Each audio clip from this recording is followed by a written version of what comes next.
કે લગભગ 32 જેટલા વેપારીઓના સાયબર ફ્રોડના નામે બેંક એકાઉન્ટ ફ્રીઝ થઈ ગયા છે અને લગભગ 100 કરોડ રૂપિયા જેટલી રકમ સલવાઈ ગઈ છે। નમસ્કાર। ડાયમંડ ઉદ્યોગમાં છેલ્લા ઘણા સમયથી મંદીનો દોર ચાલે છે અને આર્થિક ફટકો ઘણા બધા મોટા વેપારીઓ, નાના વેપારીઓ, રત્ન કલાકારો બધાને જ પડી રહ્યા છે। એવા સમયે એક એવા સમાચાર સામે આવ્યા છે કે લગભગ 32 જેટલા વેપારીઓના સાયબર ફ્રોડના નામે બેંક એકાઉન્ટ ફ્રીઝ થઈ ગયા છે અને લગભગ 100 કરોડ રૂપિયા જેટલી રકમ સલવાઈ ગઈ છે। તો આના વિશે તમારી સાથે વાત કરીશ। મારું નામ રાજેશ શાહ છે અને તમે જોઈ રહ્યા છો ગુજરાતના સૌથી મોટા ડિજિટલ ન્યૂઝ પ્લેટફોર્મ ખબર છે.com।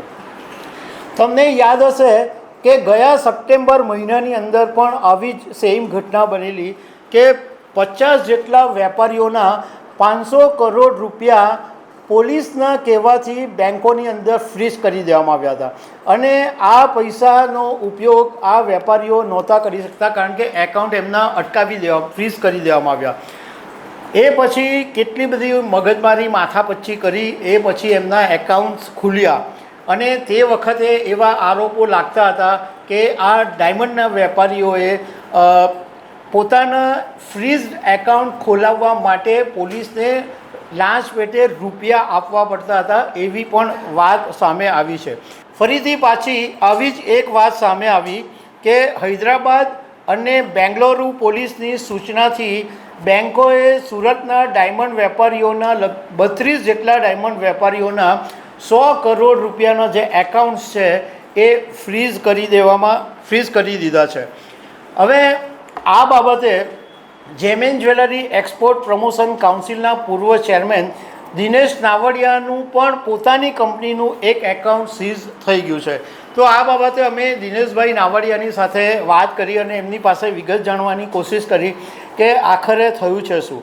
તો એમણે એમ કીધું કે એમનું પોતાની કંપનીનું છે એ એકાઉન્ટ બી ફ્રીઝ થઈ ગયું છે। એમણે એવું કીધું કે ઘણા બધા અહીંયા આગળ સુરતના જે ડાયમંડના વેપારીઓ છે, જ્વેલર્સ છે, એ હૈદરાબાદ કે બેંગ્લોરના વેપારીઓની સાથે બિઝનેસ કરે છે અને એ લોકોની સાથે પૈસાની લેવડ દેવડ હોય, માલ વેચવો હોય કે કોઈ બી રીતના એમની સાથે પૈસાની લેવડ દેવડ થતી હોય છે। તો એની અંદર એવું હોય છે કે એ લોકો ડાયરેક્ટ વ્યવહાર નથી કરતા, કોઈ એક્સ પાર્ટીને પેમેન્ટ કરે અને એ એક્સ પાર્ટી પેલી હૈદરાબાદની પાર્ટીને પેમેન્ટ કરે। તો આની અંદર જે કોઈ એક્સ પાર્ટીએ વ્યવહાર કર્યો હોય અને એની કોઈ સંડોવણી હોય તો એની અંદર જે બી એક્સ પાર્ટી સાથે જે લોકોએ વ્યવહાર કરેલા છે એ બધા સપાટામાં આવી જાય છે। એટલે હવે દિનેશભાઈએ ધારો કે એક્સ પાર્ટી સાથે પેમેન્ટનો વ્યવહાર કર્યો, હવે એ એક્સ પાર્ટીનો કોઈ સાયબર ફ્રોડનો કેસ આવ્યો તો એમાં પછી બધાના ખાતા ફ્રીઝ કરી દેવામાં આવે છે અને દિનેશભાઈએ કીધું કે આ કામ પોલીસ જાણી જોઈને કરે છે। પૈસા મેળવવા માટે આવા બધા ખેલો થતા હોય છે અને તમે 5 લાખ રૂપિયા આપો એટલે તમારું એકાઉન્ટ જે ફ્રીઝ થયેલું હોય છે એ ઓપન થઈ જાય છે। દિનેશભાઈએ કીધું કે આને કારણે વેપારીઓને એટલી બધી મુશ્કેલી પડે છે તો હવે અમે કેન્દ્રીય ગૃહમંત્રી અમિત શાહને જીજેપીસી, સુરત ડાયમંડ એસોસિએશન અને ઇન્ડિયન ડાયમંડ એસોસિએશનના નેજા હેઠળ ફરિયાદ કરવાના છે।